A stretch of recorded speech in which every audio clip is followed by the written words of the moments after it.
நேற்று வரை நீர்வளத்துறை, இப்பொழுது அதற்கு பெயர் ஜல் சக்தி. நல்ல தமிழ் இடிக்குது. அன்றைக்கு நாம் நேருஜி என்றோம், காந்திஜி என்றோம், பிறகு எல்கேஜி என்றோம், யூகேஜி என்றோம். இப்பொழுது ஒருத்தருக்கு ஒருத்தரே G G G G G என்றால் போடாச்சி என்று சொல்ல வேண்டிய கட்டம். 50,000 ஆண்டு கால வரலாறுடைய தமிழ் எங்கே? வெறும் 500 ஆண்டு வரலாறுடைய இந்தி எங்கே? லல்லுஜி லால் என்பவரால் உருவாக்கப்பட்ட மொழி தான் இந்தி. சமஸ்கிருதம் அதனுடைய பேச்சு வடிவம் தான் இந்தி. இந்தி தான் தேசிய மொழி என்று உனக்கு சொன்னது யார்? அரசியல் சட்டம் ஏற்றுக்கொண்டிருக்கிற மொழிகள் 22 மொழிகள். 22 மொழியும் தேசிய மொழி. இந்தி தேசிய மொழி, தெலுங்கு தேசிய மொழி, கன்னடம் தேசிய மொழி, தமிழ் தேசிய மொழி. எந்த இனம் தன்னுடைய மொழியை காப்பாற்றிக் கொள்கிறதோ அந்த இனம்தான் வரலாற்றில் நிலைத்து நிற்கும். அந்த இனத்தினுடைய பண்பாடு காப்பாற்றப்படும். இன்றைக்கு இந்தியாவிலே உள்ள மொழிகளிலே மிக தொன்மையான மொழிகள் 7000 மொழிகளிலே மிக தொன்மையான மொழிகள் எவை? இந்தியாவில் இல்லை, உலகத்திலேயே மிக தொன்மையான மொழிகள் எவை? 5 மொழி பட்டியலிட்டு விட்டார்கள். என்றைக்கும் பயன்படக்கூடிய இலக்கியங்களை பெற்றிருக்கிற செம்மொழி கிளாசிக்கல் லாங்குவேஜ் எத்தனை? 8. 2லும் இடம் பெற்றிருக்கக்கூடிய மொழி அது தமிழ். பல குழந்தைகளுக்கு வைக்கப்பட்ட பெயர்களுக்கான பொருள் பெற்றோருக்கே தெரியல. அபர்ணா, அதோட பொருள் தெரிஞ்ச வைப்பாங்களா? ஆடை இல்லாதவள்னு அர்த்தம். ஆர்த்தி ஒடிவா கண்ணு அப்படிங்கிறாங்க. வீட்டில் விடுவாங்களா? ஆர்த்தின்னா துக்கம், இழவுன்னு அர்த்தம். பெறுகின்ற குழந்தைக்கு பெயர் வைக்கும் உரிமையை தமிழன் இழந்து விட்டான். என்னை பற்றி நானே அறியாத செய்திகளை எல்லாம் என்னை அறிமுகப்படுத்திய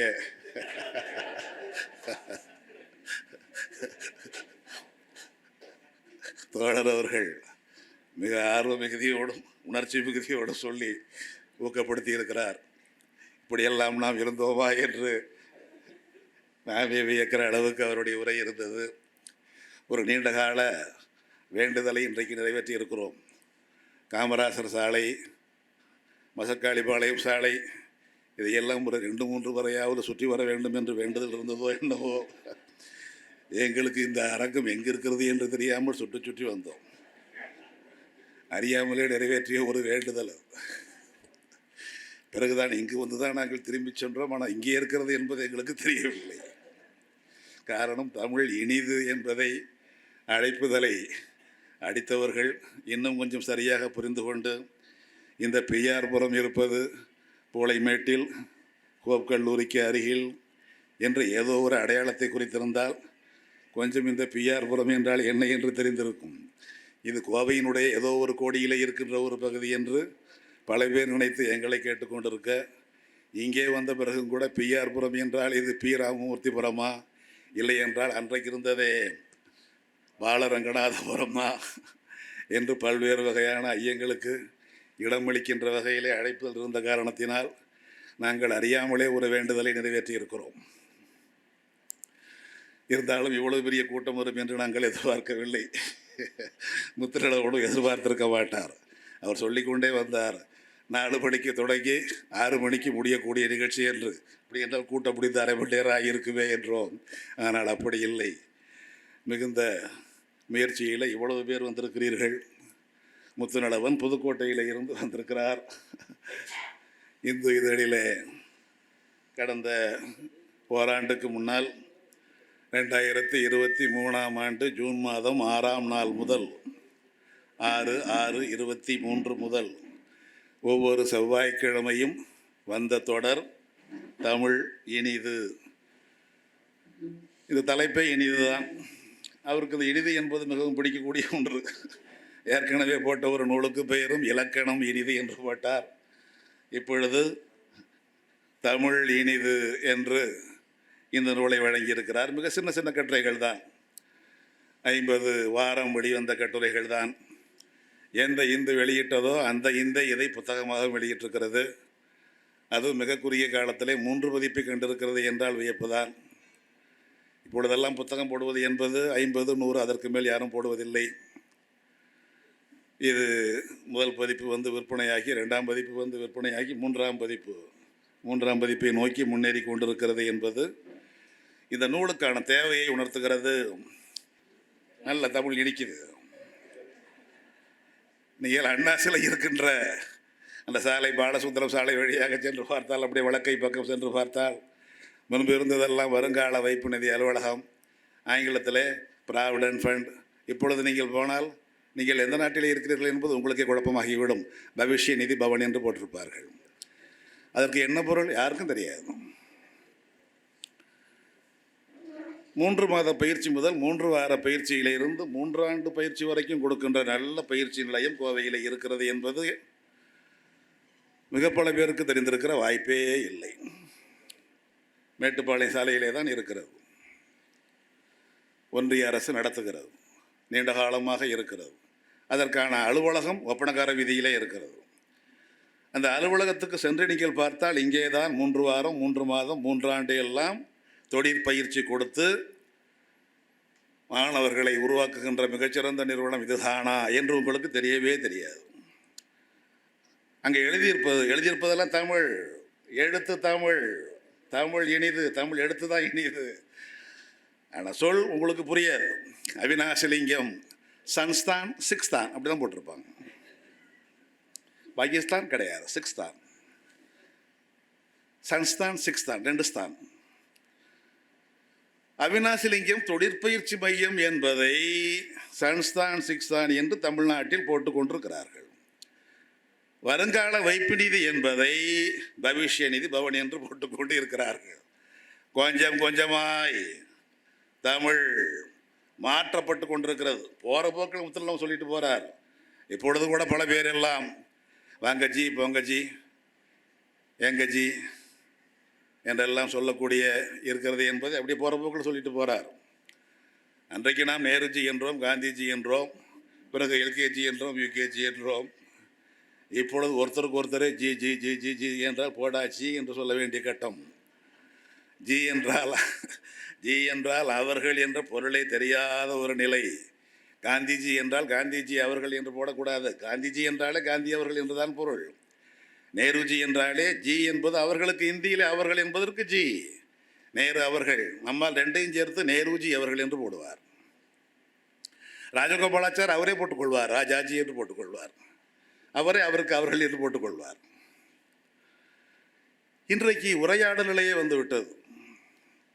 நடத்துகின்ற மறியலுக்கு கூட இப்பொழுது பெயர் தர்ணா. சொற்கள் என்பது சாதாரணமல்ல. தமிழ் இனிது என்கிறோம். இன்றைக்கு உலகத்தில் 7000க்கு மேற்பட்ட மொழிகள் இருக்கின்றன. கொஞ்சம் கொஞ்சமாய் சுருங்கி கொண்டே வருகின்றன. இன்றைக்கு இந்திய அரசு ஏற்றுக்கொண்டிருக்கிற மொழிகள் 22 மொழிகள். இந்தியாவிலே மட்டும் அன்றைக்கு இருந்த மொழிகள் ஏறத்தாழ 1200க்கு மேல். இப்பொழுது இந்திய அரசு 10,000 பேர் பேசினால்தான் அது ஒரு மொழி என்று ஏற்றுக்கொள்கிறது. அப்படி இருக்கின்ற மொழிகளே ஒரு 80க்கு மேலே இருக்கிறது. அரசியல் சட்டம் ஏற்றுக்கொண்டிருக்கிற மொழிகள் 22 மொழிகள். 22 மொழிகளும் தேசிய மொழிகள். பெற்றிருக்கிற உரிமையை கூட நாம் இன்னும் சரியான வகையில் கொண்டு சேர்க்கவில்லை. டெல்லிக்கு போனால் அவர் இந்தியில் தான் பேசுவார், நமக்கு ஹிந்தி தெரியாது. ராஷ்ட்ரிய பாஷா தெரியாதா அவன் கேட்பான். வாடகை வண்டி ஓட்டுகிறவன் ராஷ்ட்ரிய பாஷா தெரியாதா என்பான். ராஷ்ட்ரிய பாஷா என்றால் தேசிய மொழி. இந்தி தான் தேசிய மொழி என்று உனக்கு சொன்னது யார்? கேட்டிருக்க வேண்டும். 22 மொழியும் தேசிய மொழி. இந்தி தேசிய மொழி, தெலுங்கு தேசிய மொழி, கன்னடம் தேசிய மொழி, தமிழ் தேசிய மொழி. இப்பொழுது நாம் கேட்டுக்கொண்டிருப்பது ஆட்சி மொழியாக வேண்டும். 22 மொழிகளும் ஆட்சி மொழியாக வேண்டும் என்பதுதான். 62லேயே கொடுத்துட்டார் நேரு. 8வது அட்டவணையில் இருக்கின்ற மொழிகள், அரசியல் சட்டத்தில் இருக்கின்ற 8வது அட்டவணை என்ற ஒரு பிரிவு. அன்றைக்கு இருந்த மொழிகள் 18 மொழிகள், இன்றைக்கு அது 22 மொழிகள். அந்த 8வது அட்டவணையில் இருக்கின்ற மொழிகள் எல்லாம் தேசிய மொழிகள். உண்மையிலே சட்டத்தில் தேசிய மொழி என்ற சொல் கிடையாது, இந்திக்கும் கிடையாது, எந்த மொழிக்கும் கிடையாது. நேரு தான் சொன்னார், 8வது அட்டவணையிலே உள்ள மொழிகள் எல்லாம் தேசிய மொழிகள். எப்படி அதை ஏற்றுக்கொள்வது என்று கேட்ட பொழுது நேரு சொன்னார், ஒரு பிரதமர் சொல்கிறேன், பிரதமர் சொல்வது சட்டத்திற்கு சமம் என்றார். 22 மொழி தேசிய மொழி. அவருக்கு தெரியுமா? அந்த வண்டி ஓட்டுறவருக்கு இந்தி தான் ராஷ்டிர பாஷான்னு அவரை நம்ப வச்சுருக்கிறாங்க. ராஷ்டிர பாஷா தெரியாதாங்கிறான் நம்மளை பார்த்து. எங்கள் தமிழ் ராஷ்டிர பாஷா தான், உனக்கு ராஷ்டிர பாஷா தெரியாதா? நாமும் கேட்கலாம். இந்தி தான் தேசிய மொழி என்பதை போல நம்ப வைத்திருக்கிறார்கள். காரணம், நாம் பார்க்கின்ற ஊடகங்களிலே இந்தியிலே ஒளிபரப்பினால் என்ன ஒளிபரப்பு? தேசிய ஒளிபரப்பு. அதையே தமிழில் ஒளிபரப்பினால் பிராந்திய ஒளிபரப்பு, ரீஜனல் பிராட்காஸ்ட், மண்டல ஒளிபரப்பு, பிராந்திய ஒளிபரப்பு சொல்கிறார்களே. சட்டத்திற்கு எதிரானது, அது சட்டத்திற்கு முரணானது. அது எந்த இனம் தன்னுடைய மொழியை காப்பாற்றிக் கொள்கிறதோ அந்த இனம்தான் வரலாற்றில் நிலைத்து நிற்கும்.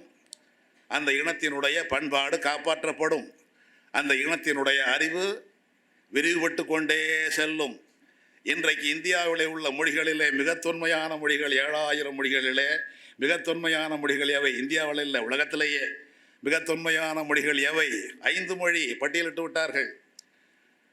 என்றைக்கும் பயன்படக்கூடிய இலக்கியங்களை பெற்றிருக்கிற செம்மொழி கிளாசிக்கல் லாங்குவேஜ் எத்தனை? 8. யுனெஸ்கோ சொன்னது இதெல்லாம். உலகத்தின் மிக தொன்மையான மொழிகள் 5, உலகத்தின் செம்மொழிகள் 8. 2இலும் இடம் பெற்றிருக்கக்கூடிய மொழி எது? தமிழ்.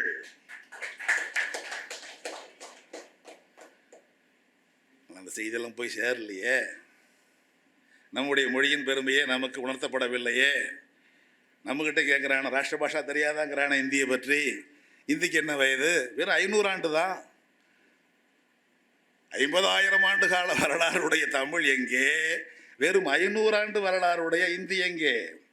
லல்லுஜி லால் என்பவரால் உருவாக்கப்பட்ட மொழி தான் இந்தி. சமஸ்கிருதம் அதனுடைய பேச்சு வடிவம் தான் இந்தி.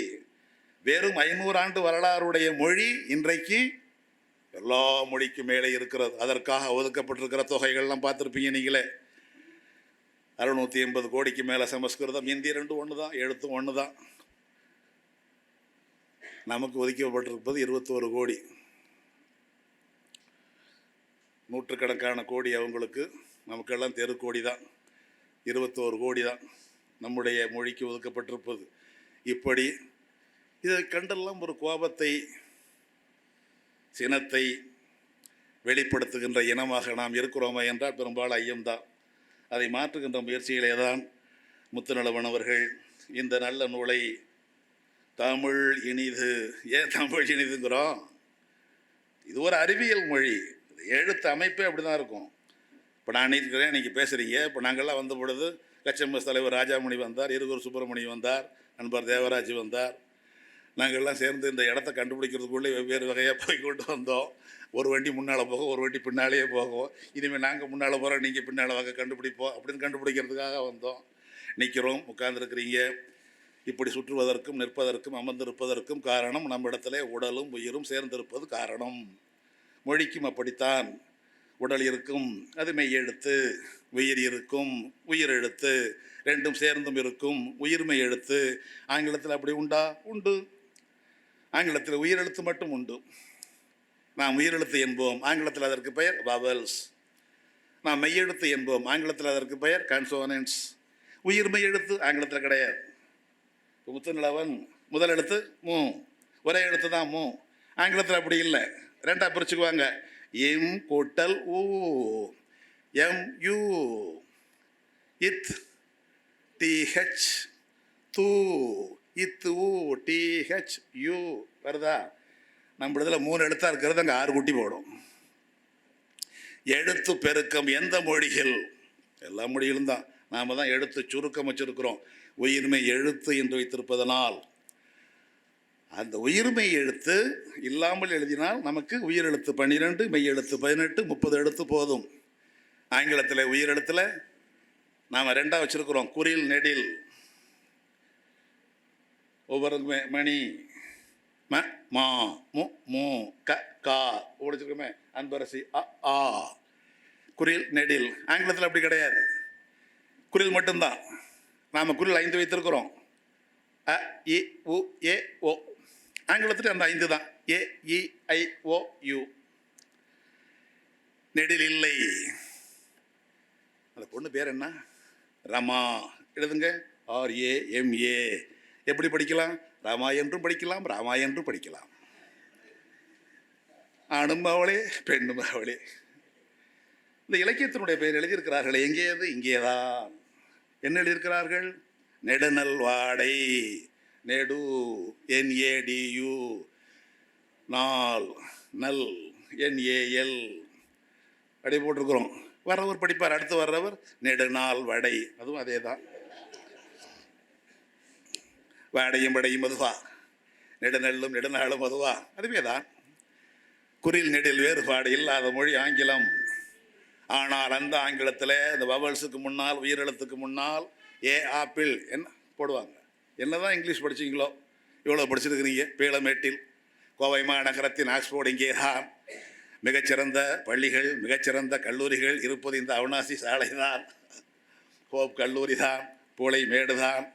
என்னதான் படிச்சிங்களோ, ஏ ஆப்பிளா. ஆப்பிள் என்ன முதலெழுத்து A, vowels. An apple, umbrella, a umbrella, an umbrella. திருத்துறார். அதுவே தான் இங்கேயும். இங்கே மட்டும் எப்படி ஒரு ஊரில்னு போடுறீங்க? உயிரெழுத்துக்கு முன்னால் இங்கே ஒரு போடக்கூடாது. ஓர் ஊரில். ஒரு ஆப்பிள் வராது, ஓர் ஆப்பிள். இல்லை ஒரு போட்டா என்ன, ஒரு போட்டா என்ன? ஆப்பிளை கொடுக்குறாரு தான் இப்பயே கொடுக்க.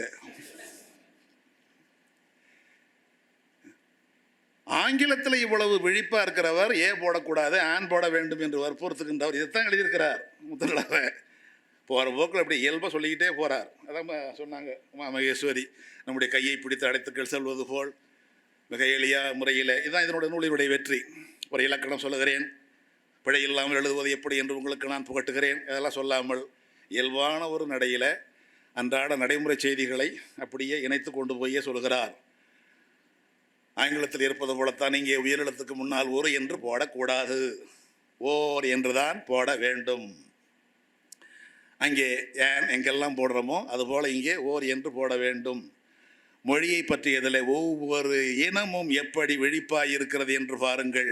நேற்று வரை மைசூர், இன்றைக்கு என்ன பெயர்? மைசூரு.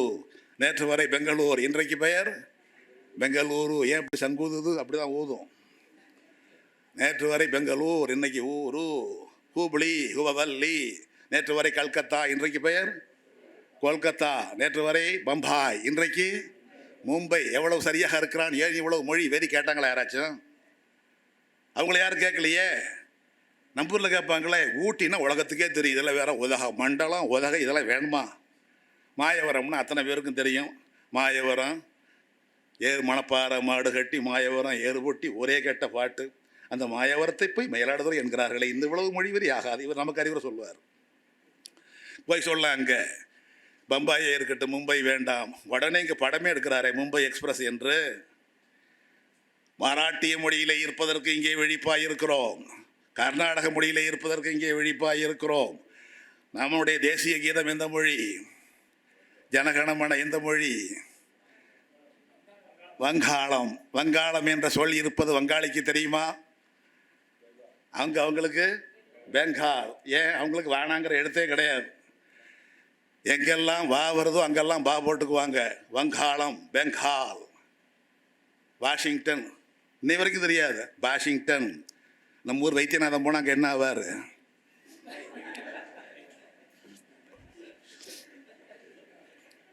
வார பக்கமெல்லாம் பாதா போட்டுக்குவாங்க. ஒரு இடத்தை நீங்கள் கடை வாங்கிக்கல, வாங்க மாட்டார். இன்னை வரைக்கும் இந்தியில் எகிப்து தெரியாது யாருக்கும், இந்தியில் உள்ளவங்களுக்கு. கிடையாது. தொல்காப்பியம் உலகத்திலேயே முதல் இலக்கணத்தை பெற்றிருப்பது தமிழ்.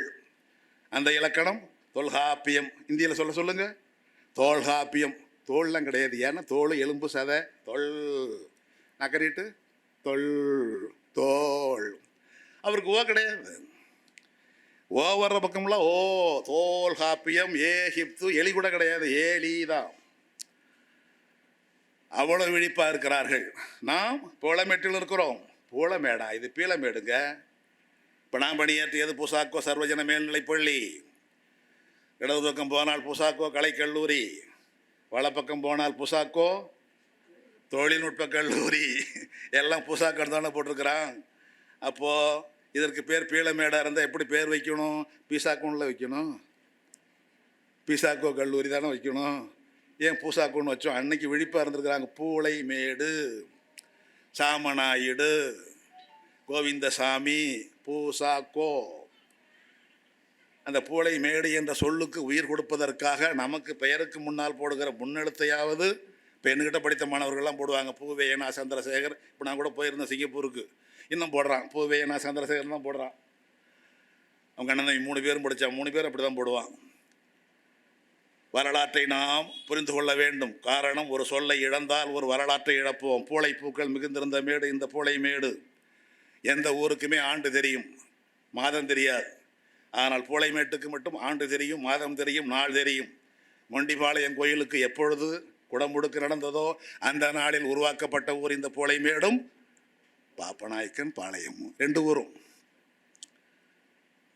320 ஆண்டு ஆயிடுச்சு.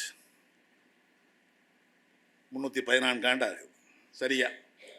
1711ஆம் ஆண்டு 11ஆம் மாதம் 11ஆம் நாள் உருவானது இந்த பூளைமேடு. அதேபோல் பாப்பநாயக்கன் பாளையம். 300ஆம் ஆண்டு விழா நடத்தினோம், மிகப்பெரிய அளவில் நடத்தினோம். அப்பொழுது நான் ஆசிரியராக இருந்தேன். அந்த ஆண்டு தான் ஓய்வு பெறுற ஆண்டு. இந்த பூளைமேடு உருவானது. பூளைப்பூக்கள் மிகுந்திருந்ததுனாலே நாம் வைத்தோம் பூளைமேடு. அரசமரம் மிகுந்திருந்ததுனாலே வைத்தோம் அரசூர். அத்திமரம் மிகுந்திருந்ததுனாலே வைத்தோம் அத்தியூர். இன்னைக்கு அதுக்கு பெயர் அந்தியூர். 6 மரங்கள் மிகுந்திருந்ததுனாலே வைத்தோம் ஆரூர். முன்னால ஒரு அடை போட்டோம் திரு என்னாரூர், திருவாரூர். அதுதான் முத்துரளவன் அப்படி அழகாக சொல்லிக்கிட்டே போகிறார். 6 மரம் மிகுந்திருந்த காடு ஆற்காடு. ஆத்தி, அத்தி அல்ல ஆத்தி, ஆத்தி மரங்கள். ஆத்தி தான் சோழனுக்குள்ள சின்னம். அந்த 6 மரங்கள் மிகுந்திருந்த காடு ஆற்காடு இடையினராக போட வேண்டும். ஒரு அமைச்சரே இருந்தார் ஆற்காடு வீராசாமின்னு. அவர் வள்ளினம் போட்டிருப்பார். வள்ளினம் போடுவது பிழை. எதெல்லாம் பிழை என்பதை சொல்வதை பிழைன்னு சொல்லாமலே சொல்லிக்கிட்டே போவார். மிக இயல்பான நடையிலே அழகான முறையிலே முத்துநிலவன் இந்த நூலை உருவாக்கி இருக்கிறார். நம்முடைய வேரை காட்டுகின்ற முயற்சி. இதை குழந்தைகளுக்கு வாங்கி கொடுக்க வேண்டும். நாமும் குழந்தையாக நினைத்து கொண்டு சிலவற்றை படிக்க வேண்டும். படித்ததை முடிந்தவரை பின்பற்ற வேண்டும். தமிழ் இனிது என்றால் முதலிலே நம்முடைய கையெழுத்திலே தமிழ் இருக்க வேண்டும். அங்கே ஆங்கிலம் இனிது என்று ஆங்கிலத்தில் கையெழுத்து போடுகிறோம். பெயருக்கு முன்னாலே முன்னெடுத்து இனிஷியல் ஆங்கிலத்திலே போடுகிறோம். இதையெல்லாம் எதற்கு? ஒரு ஆங்கிலேயன் தன்னுடைய பெயருக்கு என்னுடைய பெயரையே பல பேர் போடுவார்கள். என் கௌதமன் என்று அவர்களே போடுவார்கள். பார்க்குறவங்கெல்லாம் என் கௌதமன் என்பார்கள். நான் கௌதமன் என்று நாம் திருத்தினால் இதில் இவ்வளவு என்ன, என் போட்டால் என்ன, நான் போட்டால் என்ன என்று நமக்கே ஒரு விளக்கம் சொல்லுவார். அதையே ஆங்கிலத்தில் எழுதுகிற பொழுது நான் என்று போட்டு கௌதமன் GOW என்று ஆங்கிலத்தில் போட்டால் அது ஆங்கிலம் ஏற்றுக்கொள்வாங்களா யாராவது? பார்க்குற பார்வையே கொஞ்சம் விலகி நின்று தான் பார்ப்பார். நல்லா தானே இருந்தார் உள்ளே வந்த வரைக்கும். முன்னெழுத்தில் ஆங்கிலத்தில் போட்டால், முன்னெழுத்தை தமிழில் பெயரை ஆங்கிலத்தில் போட்டால் அச்சத்தோடு பார்க்கக்கூடிய நிலைமை. தமிழ் என்றால் நமக்கே ஒரு மதிப்பு வரவில்லை. ஆனால் தமிழ் இனிது என்று உலகம் சொல்லுகிறது. பைபிள் அதனுடைய மிக முக்கியமான பகுதி மலைப்பொழிவு. அந்த மலைப்பொழிவு இடம்பெற்றிருக்கிற மலை, அந்த மலையிலே உலகத்தினுடைய மிகச்சிறந்த மொழிகளிலே அந்த மலைப்பொழிவை தொகுத்து வழங்கியிருக்கிறார்கள். அதில் இந்தியாவிலிருந்து இடம்பெற்றிருக்கிற ஒரே மொழி தமிழ் மட்டும்தான். ஒளிவமலை, ஒளிவமலையில் வைத்திருக்கிறார்கள். உங்கள் மொழியினுடைய பெருமை எங்களுக்குத்தான். சீனாவிலிருந்து இங்கே கூட வந்திருக்கார். சீனாவுக்கு அடிக்கடி போய் வரக்கூடிய நம்முடைய தோழர் இருக்கிறார், சிங்கானல்லூர் தோழர். அங்கே சீனாவில் தமிழ் ஒளிபரப்பு இருக்கிறது. 2 பெண்கள் வந்தார்கள், சீன ஒளிபரப்பை சேர்ந்தவர்கள். 2 பேரும் தமிழ் ஒளிபரப்பை நடத்துகின்றவர்கள். அவர்கள் சென்னையிலும் புதுச்சேரியிலும் போட்டார்கள். புதுச்சேரி என்பது தான் நம்முடைய ஊர் பெயர். அது பிரெஞ்சுக்காரன் வகையில் வரல. புதுச்சேரி என்பதை பொந்திச்சேரி என்றான், பொந்திச்சேரி என்பதை பாண்டிச்சேரி என்றான். இப்பொழுது சட்டப்படி மாற்றிவிட்டோம் புதுச்சேரி என்று. இருந்தாலும் நமக்கு வாயில் வர மாட்டேங்குது, பாண்டிச்சேரி தான் வருது. அந்த புதுச்சேரிக்கும் சென்னைக்கு வந்து அவர்கள் செய்தியாளர் கூட்டத்தை கூட்டினார்கள். உன் பேர் சொல்லுமா? என் பேர் ஜாவோ ஜியாங். அந்த பொண்ணு. நான் சீன ஒளிபரப்பில் தமிழ் சேவை பிரிவில் பணியாற்றுகிறேன். உலகத்தின் மிக தொன்மையான மொழிகளிலே எங்கள் சீனமும் ஒன்று, உங்கள் தமிழும் ஒன்று. எங்கள் சீனம் அழிந்து போய் இப்பொழுது மறுபடியும் உயிர் பெற்றிருக்கிறது. மாற்றேன். அன்னைக்கு காலை வரைக்கும் இருந்தது காங்னஸ்டிக் என்ற வேறு ஒரு மொழி. சீனத்தில் எல்லா மொழியும் கலந்த ஒரு சொல். இன்றைக்கி அது இருக்குது, ஹாங்காங்கில் மட்டும் இருக்குது. நாங்கள் கலப்பு சீனத்தில் பேசிக்கொண்டிருந்தோம். எங்களுடைய தொன்மை சீனம் மாற்றின் என்று தெரிந்தவுடனே இப்பொழுது இறந்து போன மொழிக்கு உயிர் கொடுத்து விட்டோம். நான் ஒரு தமிழச்சியாய் பிறக்கவில்லையே என்று வருந்துகிறேன். என் பெயரை நான் மாற்றிக்கொண்டேன், கலை மகள். உடனே அடுத்த அம்மா பேசுது, என் பேர் ஜூஜு வான் ஹூவா. இன்னொரு முறை சொல்லுமா, ஜூஜு வான் ஹூவா. சொல்றதே கடினம்தான். நானும் தமிழச்சியாய் பிறக்கவில்லையே என்று வருந்துகிறேன், என் பெயரை மாற்றிக்கொண்டேன், கலை அரசி. ஒரு பெண் கலை மகள், இன்னொரு பெண் கலை அரசி. நம்ம ஊரில் நேற்று வரை காந்தன், இன்னைக்கு காந்த். நேற்று வரை கார்த்திகேயன், இப்பொழுது ஒரு கார்த்திக். நேற்று வரை சிவகுமார், இப்பொழுது சிவ்குமார். ரொம்ப எழுக்காத, அருந்து போயிட போகுது. சிவ்குமார். நேற்று வரை கணேசன், இப்பொழுது பெயர் கிரீஷ். ஏன் பாம்பு சீருது? நஞ்சு உள்ளது அப்படித்தான் சீரும். நாம் பின்னோக்கி போகிறோம். பல குழந்தைகளுக்கு வைக்கப்பட்ட பெயர்களுக்கான பொருள் பெற்றோருக்கே தெரியல. அபர்ணா, அதோட பொருள் தெரிஞ்ச வைப்பாங்களா? ஆடை இல்லாதவள்னு அர்த்தம். ஆர்த்தி, ஒடிவா கண்ணு அப்படிங்கிறாங்க. வீட்டில் விடுவாங்களா? ஆர்த்தின்னா துக்கம், இழவுன்னு அர்த்தம். பெறுகின்ற குழந்தைக்கு பெயர் வைக்கும் உரிமையை தமிழன் இழந்து விட்டான். ஜோசியம் கொடுக்குறான். ஹ, ஜி, ஜோ, ஸ்ரீ பேர் வைங்க. சாமி, நீங்களே ஒரு பேரை சொல்லிடுங்களே. அப்படித்தான் இப்பொழுது பேர் வைக்கிறார்கள். சீனத்தில் சீன மொழியை தவிர வேற மொழியில பேர் வைத்தால் அந்த நாடு கொடுக்கின்ற எந்த சலுகையும் அந்த குழந்தை கிடைக்காது. தமிழ் இது போன்ற நூல்களினுடைய கருத்து மக்களிடத்திலே பரவினால் இங்கேயும் அப்படி ஒரு சட்டம் வரும். அப்படி வந்தால் முக்காவாசி பேருக்கு எந்த சலுகையும் கிடைக்காது. பேரே தமிழ்ல இல்லை, அதுக்கு பொருளும் தெரியாது. நம்முடைய மொழியினுடைய பெருமையை உணர்வதற்கு எப்படியெல்லாம் பிழையில்லாமல் எழுதுவது என்பதை மிக இயல்பான முறையிலே அவர் சொல்லி செல்கின்றார். இப்போ எனக்கே கூட பல செய்தியெல்லாம் இதில் புதுசுதான்.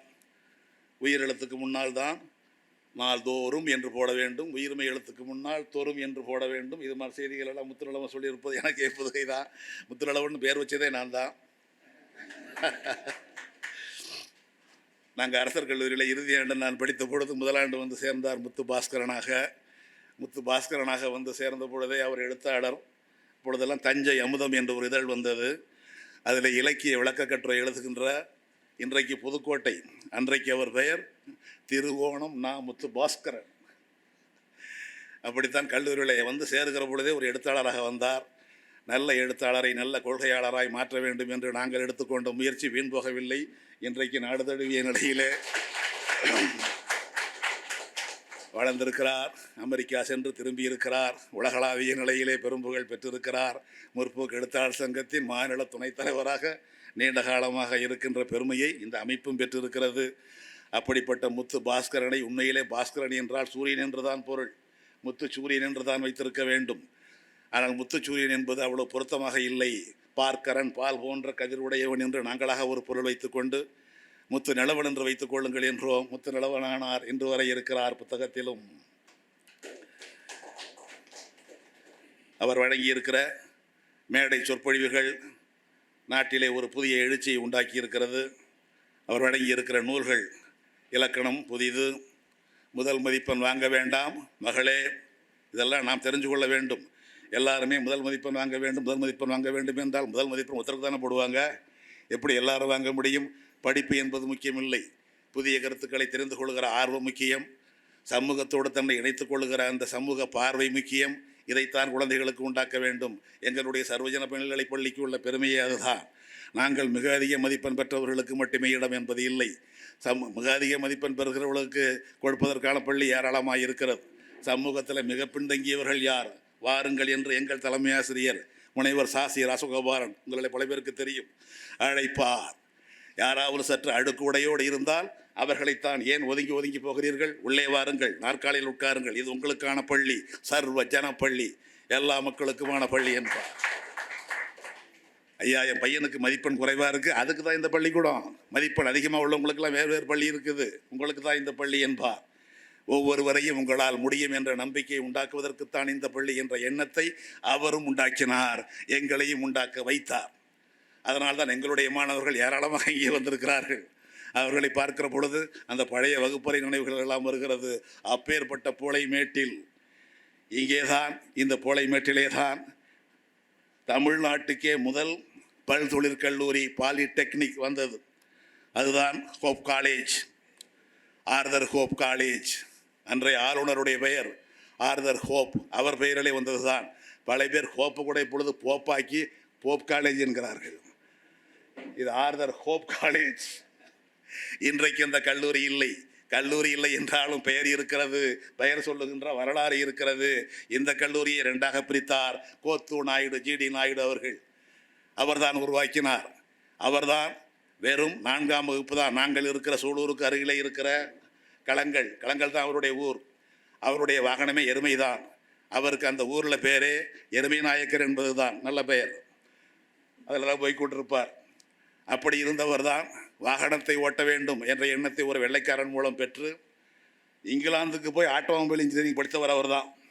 வாகன பொறியியல் படித்தவர் அவர் தான். அவர்தான் இந்த பொறியியல் கல்லூரியை உருவாக்கினார். அவர்தான் அன்றைய ஆளுநரிடத்தில் சென்று உங்களுடைய பெயரை வைக்க வேண்டும் என்ற பொழுது உங்கள் பேரையை வைத்துக் கொள்ளுங்கள் என்று ஆளுநர் சொல்ல, இல்லை உங்கள் பேர் தான் ஆர்தர் ஹோப் காலேஜ் என்றார். முதல்வர் ஜிடி நாயுடு தான். மாணவர்களுக்கான விடுதியும் ஆசிரியர்களுக்கான இடம்தான் இப்போ இருக்கிற இந்த ஆர்கஸ். அழகான பகுதி, சுற்றி வீடுகள், நடுவிலே வெற்றிடம், அதற்கு நடுவிலே ஜிடி நாயுடு சிலை இருக்காது, பிள்ளையார் சிலை தான் இருக்கும். நன்றியுள்ள மக்கள் நாம். மோடிக்கு காட்டுகிற நன்றியும் அப்படித்தான், ஒன்றை உருவாக்கி கொடுத்தவருக்கு காட்டுகிற நன்றியும் அப்படித்தான். எப்படியோ தப்பி படைத்து விட்டது ஹோப் காலேஜ் என்ற பெயர். ஒரு பகுதி போனது அரசு பொறியியற் கல்லூரி ஜிசிடி, இன்னொரு பகுதி போனது அரசு பாலிடெக்னிக், அரசு பல்தொழிற் கல்லூரி ஜிபிடி. ரெண்டும் பிரிக்கப்பட்டு விட்டாலும், இந்த கல்லூரி மறைந்து போய்விட்டாலும் பெயர் மறையாமல் இருக்கிறது. பெயருக்குள் இருப்பது தான் வரலாறு.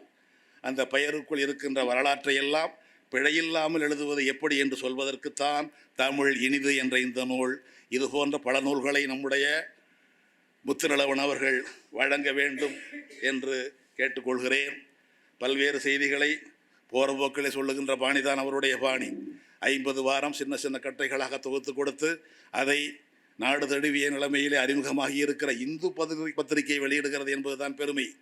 இந்து வெளியிட்டது, செவ்வாய்தோறும் வெளியிட்டது, புத்தகமாகவும் வெளியிட்டது, 3 பதிப்பாகவும் வெளியிடுகிறது. இதை வாங்கி ஆதரிக்கின்ற உள்ளத்தை இந்த கூட்டம் வழங்கட்டும். நன்றி.